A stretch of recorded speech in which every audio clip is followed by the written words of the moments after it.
안녕하세요. 성경 읽는 시간입니다. 네, 오늘은 구약의 마지막 시간입니다. 말라기 1장부터 4장의 말씀까지 보도록 하겠습니다.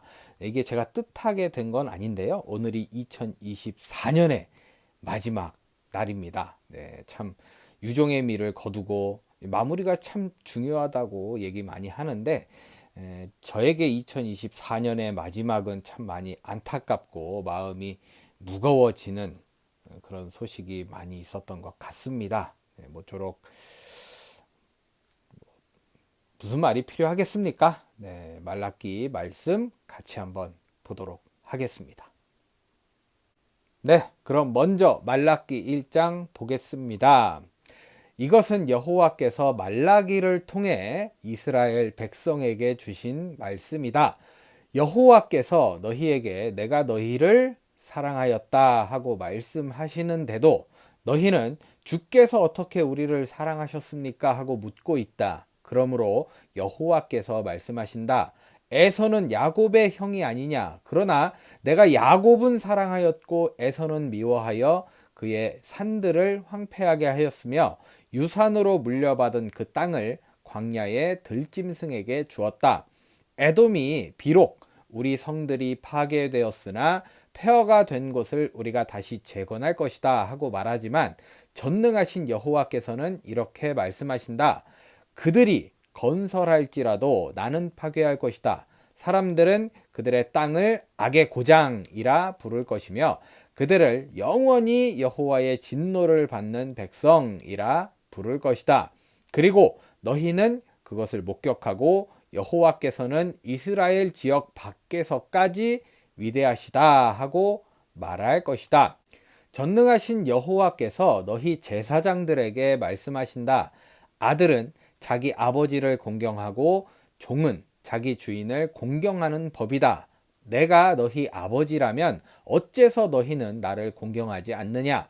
내가 너희 주인이라면 어째서 너희는 나를 존경하지 않느냐? 너희는 나를 멸시하고서도 오히려 우리가 어떻게 주의 이름을 멸시하였습니까? 하고 말한다. 너희는 내 상을 경멸하여 더러운 음식을 내 제단에 바치고도 우리가 어떻게 주를 더럽혔습니까? 하고 말한다. 너희가 눈 멀고 병들고 저는 짐승을 나에게 제물로 바치는 것이 악하지 않느냐? 너희는 그것을 너희 총독에게 바쳐보아라. 그가 너희를 좋아하며 너희를 기꺼이 받아들이겠느냐? 전능한 나 여호와가 말한다. 너희는 나에게 은혜를 구하며 우리를 불쌍히 여기소서 하고 말해 보아라. 너희가 그런 예물을 바친다고 해서 내가 너희를 기쁘게 받아들이겠느냐? 너희가 내 단에 쓸데없이 불을 놓지 않도록 너희 중 하나가 성전 문을 닫았으면 좋겠다. 나는 너희를 좋아하지 않는다. 그러므로 너희가 드리는 것을 받지도 않을 것이다. 해 뜨는 곳에서부터 해 지는 곳까지 이방 민족들이 내 이름을 크게 찬양할 것이며 세계 각처에서 내 이름을 위해 분향하고 깨끗한 예물을 나에게 드릴 것이다. 이것은 내 이름이 이방 민족 가운데서 크게 높임을 받을 것이기 때문이다. 그러나 너희는 여호와의 상이 더러워졌고 그 위에 있는 음식은 경멸할 수 있다고 말함으로써 내 이름을 더럽히고 있다. 너희는 또 이 일이 얼마나 번거로운 일인가 하며 코웃음을 치고 있다. 너희가 훔친 것과 저는 것과 병든 것을 가져왔으니 내가 그것을 받겠느냐?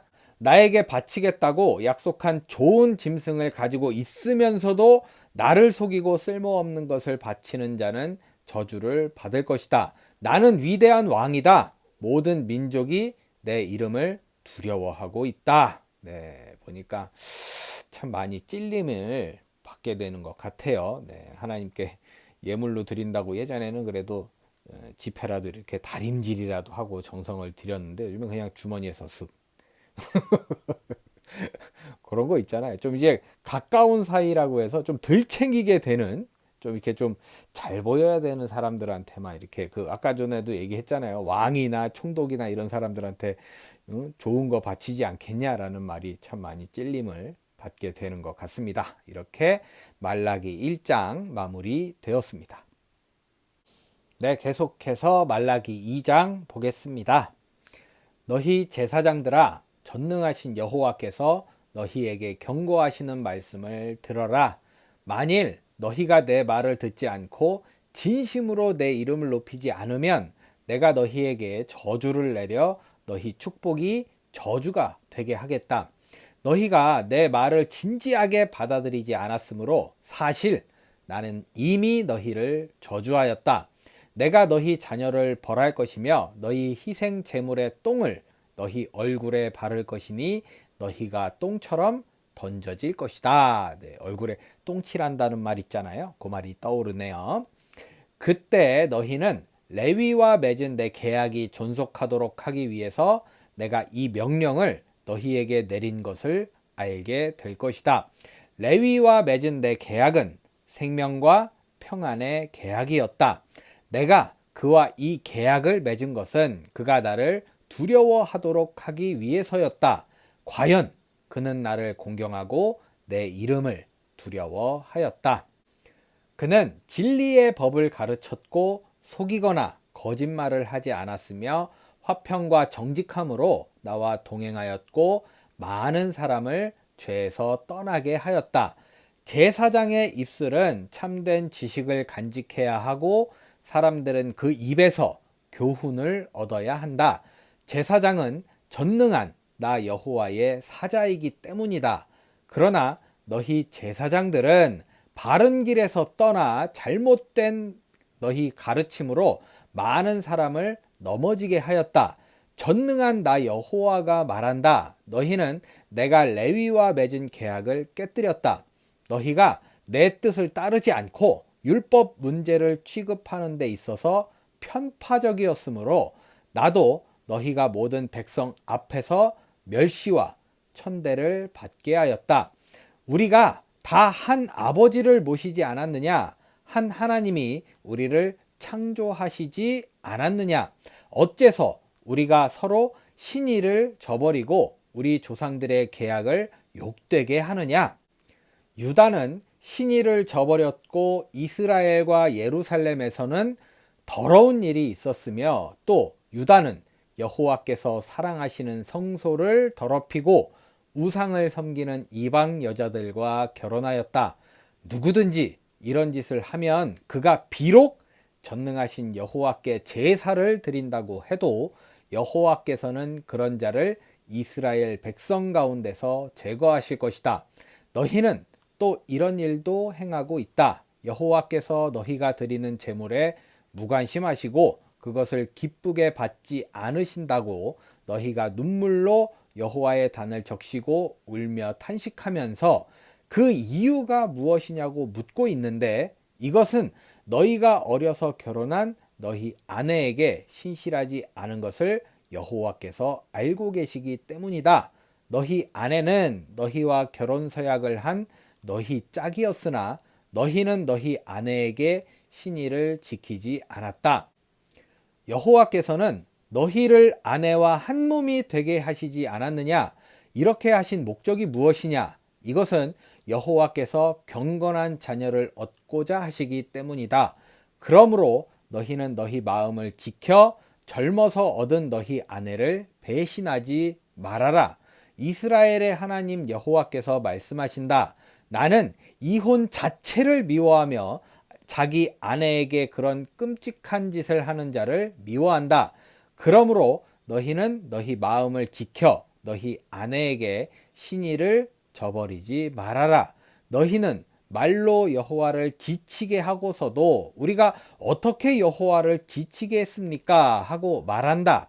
너희는 여호와께서 악을 행하는 모든 사람을 선하게 생각하시고 그들을 기쁘게 여기신다고 하며 또 의의 하나님이 어디 있느냐 하고 말함으로써 여호와를 지치게 하고 있다. 네, 굉장히 좀 많은 말씀을 하셨는데 가정을 잘 꾸리고 그리고 지도자들이 좀 잘 서 있어야 된다. 뭐 이런 게 키포인트로 이렇게 들어오는 말씀이네요. 이렇게 말라기 2장 마무리 되었습니다.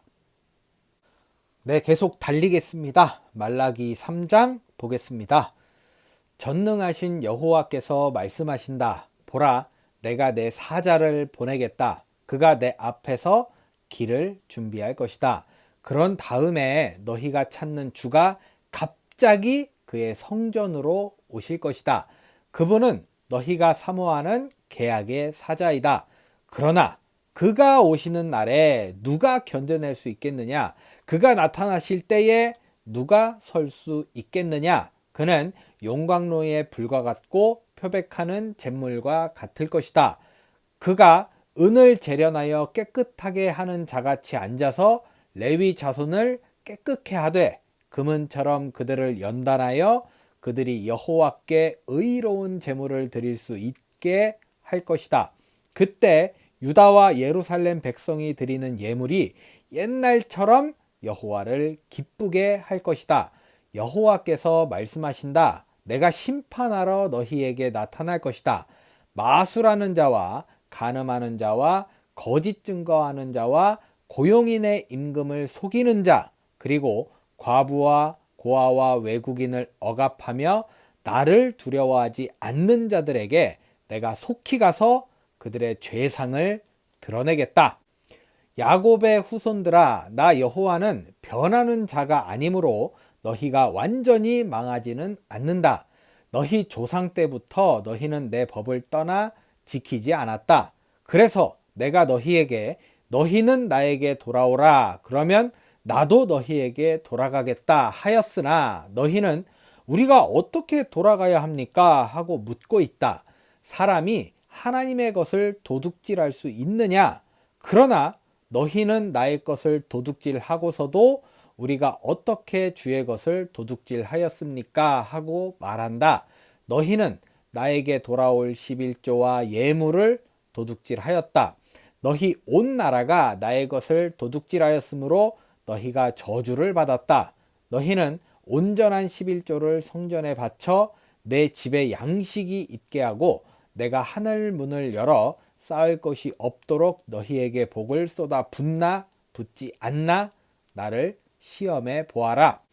내가 너희 농산물을 황충이 먹지 못하게 하고 너희 밭에 포도가 익기 전에 떨어지는 법이 없게 하겠다. 그리고 너희 땅이 살기에 좋은 곳이 되어서 모든 나라가 너희를 복받은 자들이라고 부를 것이다.